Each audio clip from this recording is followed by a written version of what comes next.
বঙ্গোপসাগরে সৃষ্ট নিম্নচাপের প্রভাবে দেশ জুড়ে বেড়েছে বৃষ্টিপাত। এর ফলে দ্রুতই বাড়ছে দেশের নদ নদীর পানি।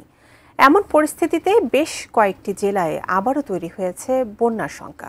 বিস্তারিত জানাচ্ছেন শেখ ফরিদ। নিম্নচাপের প্রভাবে উপকূলীয় অঞ্চল সহ দেশের বেশিরভাগ এলাকায় বেড়েছে ভারী বৃষ্টিপাত। এর প্রভাবে নদ নদীর পানি দ্রুত বাড়ছে। বন্যা পূর্বাভাস ও সতর্কীকরণ কেন্দ্র জানিয়েছে, চট্টগ্রাম ও সিলেট বিভাগের কয়েকটি নদীতে আগামী 3 দিনের মধ্যে পানি সতর্ক সীমা অতিক্রম করতে পারে।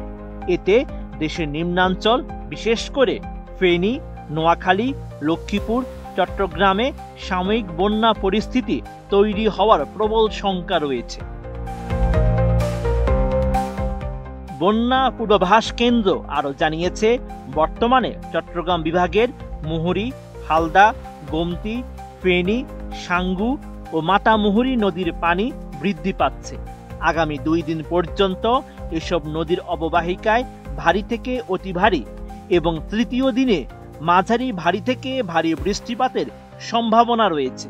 এর ফলে আগামী 3 দিন পর্যন্ত এসব নদীর পানি আরও বাড়তে পারে।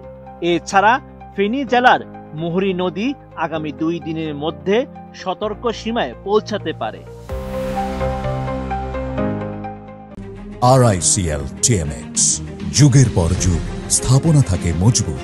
বন্যা পূর্বাভাস কেন্দ্রের নির্বাহী কর্মকর্তা সর্দার উদয় রায়হান জানান, নিম্নচাপের প্রভাবে উপকূলীয় অঞ্চল সহ দেশের অনেক এলাকায় ভারী বৃষ্টি হচ্ছে। সেই সঙ্গে বাড়ছে নদ নদীর পানি। এর ফলে ফেনী জেলায় আবারও বন্যা পরিস্থিতির সৃষ্টি হতে পারে। পাশাপাশি লক্ষ্মীপুর ও নোয়াখালী জেলায় একই পরিস্থিতি তৈরি হতে পারে। এদিকে চট্টগ্রাম এলাকায় ভারী বৃষ্টির প্রভাবে সাময়িক বন্যা পরিস্থিতি তৈরি হতে পারে।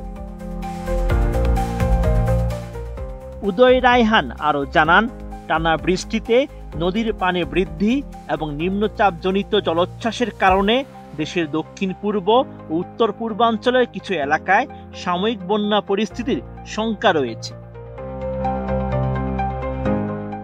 এদিকে সিলেট বিভাগের কংস নদীর পানি বাড়লেও জাদুকাটা, সারিগোয়াইন ও সোমেশ্বরী নদীর পানি বিপদসীমার নিচেই রয়েছে। তবে এসব নদীর অববাহিকায় আগামী 3 দিন ভারী থেকে অতি ভারী বৃষ্টিপাতের শঙ্কা রয়েছে। এর ফলে সিলেট জেলার সারিগোয়াইন, সুনামগঞ্জের জাদুকাটা ও নেত্রকোনার সোমেশ্বরী নদী সতর্ক সীমায় প্রবাহিত হতে পারে। অন্যদিকে কমছে তিস্তা নদীর পানি। আগামী 2 দিন তা স্থিতিশীল থাকলেও তৃতীয় দিনে পানি বেড়ে বিপদসীমার নিচ দিয়ে প্রবাহিত হবে। ব্রহ্মপুত্র ও যমুনা নদীর পানি কমছে, আর তা 2 দিন স্থিতিশীল থেকে পরবর্তী 3 দিনে বাড়তে পারে, তবে বিপদসীমার নিচেই থাকবে। গঙ্গা পদ্মা নদীর পানিও কমে আসছে এবং আগামী 5 দিন পর্যন্ত তা স্থিতিশীল থেকে বিপদসীমার নিচ দিয়ে প্রবাহিত হবে।